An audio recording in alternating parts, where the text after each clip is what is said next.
Let's dive right into one of the absolute biggest paradoxes in all of human history for this explainer. We're traveling 4,500 years back in time to look at an ancient, hyper advanced society that pretty much defies everything we thought we knew about human civilization. Seriously, get ready, because what we're going to uncover today will completely rewrite how you view the ancient world.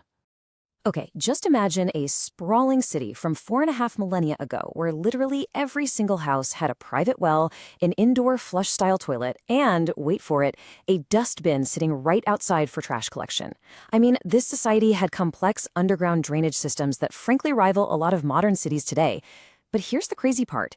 In this massive empire, there were no grand palaces for kings. There were zero swords, zero armor. So it really begs the question, who exactly were these peaceful pioneers, and how on earth did they build such an advanced world without a single ruler? The way we actually found them is, well, it's a story of incredible, almost tragic irony. Back in 1856, British engineers John and William Brunton were building a railway line from Lahore to Karachi. They needed ballast for the tracks, and locals pointed them to some old ruins filled with these perfectly baked red bricks. Unknowingly, they used these priceless ancient bricks to lay their tracks, literally burying history. It wasn't until the early 1920s that Indian archaeologists Dayaram Sanhi and R.D. Banerjee finally excavated Harappa and Mohenjo-daro. And then, in 1924, Sir John Marshall announces to the world that India's history didn't start with Alexander the Great. Actually, it went a staggering 3,000 years further back. To really wrap your head around the scale of this, think about the number 1.3 million. That's the size of the Indus Valley or Harappan civilization in square kilometers. To put that into perspective, this empire was more than double the size of ancient Egypt and Mesopotamia combined. It spanned across modern-day India, Pakistan, and Afghanistan, encompassing over 1,500 settlements. And despite this massive footprint, all the way from Kashmir down to Maharashtra, they somehow shared the exact same culture, technology, and lifestyle. And remember, this was thousands of years before smartphones or the internet. Section 1. The first smart cities. Engineering an ancient utopia. Long before modern urban planning was even a thought, these folks were engineering literal smart cities. Take a look at this strict ratio, 4 to 2 to 1. This brilliantly shows their absolute obsession with precision.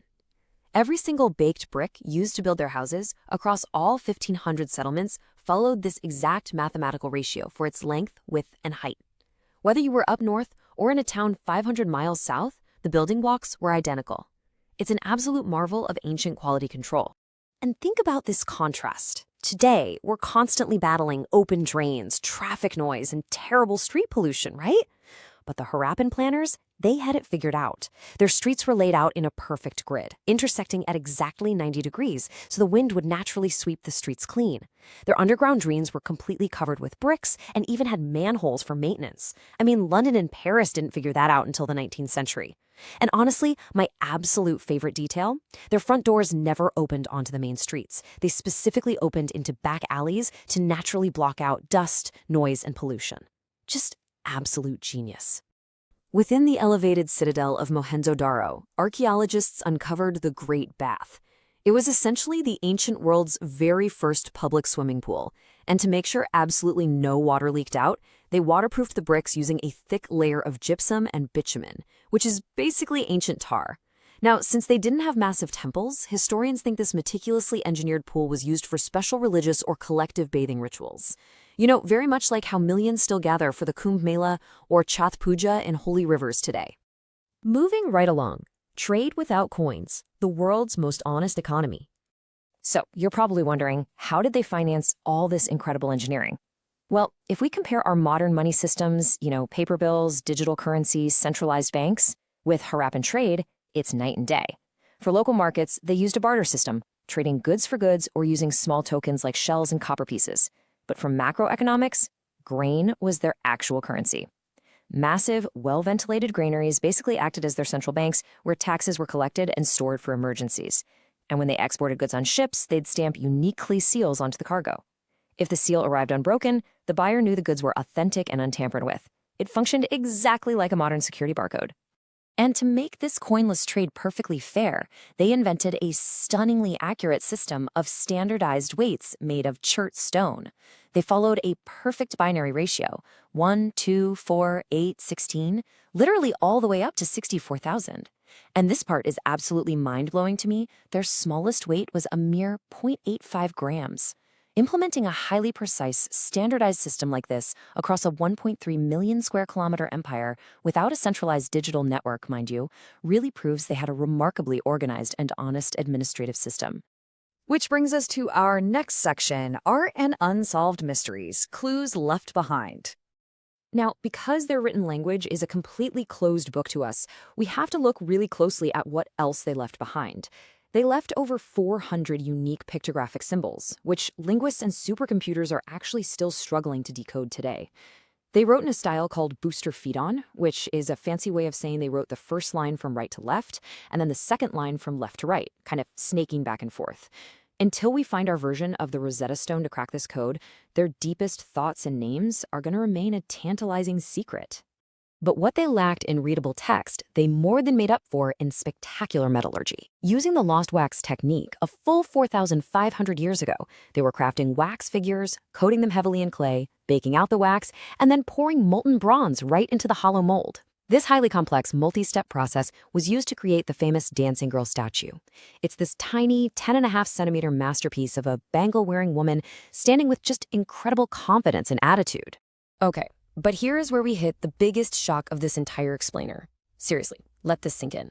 Despite uncovering all this incredible wealth, advanced technology, international trade, and sprawling urban centers, archaeologists have found absolutely no weapons of war. No swords, no shields, no barracks, no armor. It really appears this vast, sophisticated empire existed as a completely peaceful society. They chose trade and art over war and conquest. No way, right? But it's true. And that leads us to our final chapter, the Great Collapse. What ended the utopia? So how did such a perfect, peaceful utopia simply vanish from the face of the earth around 1900 BCE? What actually brought down the world's first smart cities? Well, there are 4 main theories.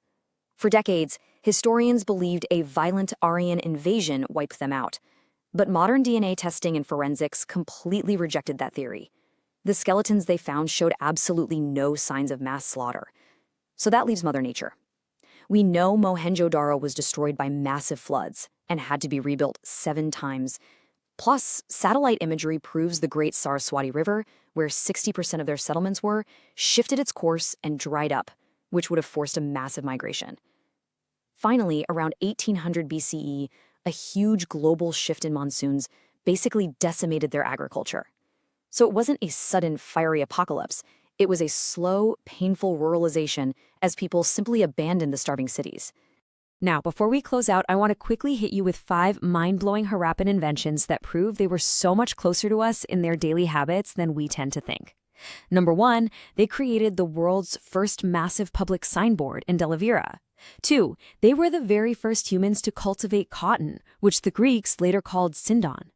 3, skeletons in Mehrgarh actually show evidence of ancient dentists drilling teeth. Yikes. 4, they loved entertainment, creating early versions of dice and chess-like board games. And 5, excavations in Chanhudaro revealed makeup vanity sets, including actual lipstick and ivory combs. So yeah, fashion was alive and well 4,500 years ago. And this brings us to the profound legacy they leave behind. They disappeared, but left a warning. See how terrifying the consequences of disrupting the balance with nature can be. They weren't wiped out by a foreign army. They were humbled by the environment. Their slow decline serves as a really chilling historical warning about climate change and the absolute danger of outliving our natural resources. Because no matter how advanced the technology gets, nature always holds the final card. So, I want to leave you with this question to ponder. Flood, drought, or a massive shift in global climate? Which catastrophic natural event do you believe was the true final nail in the coffin that erased this peaceful utopia from the map? We'd love to hear your thoughts on this mystery, so definitely drop them in the comments. Thank you so much for joining us on this incredible journey through time today, and we'll catch you in the next explainer.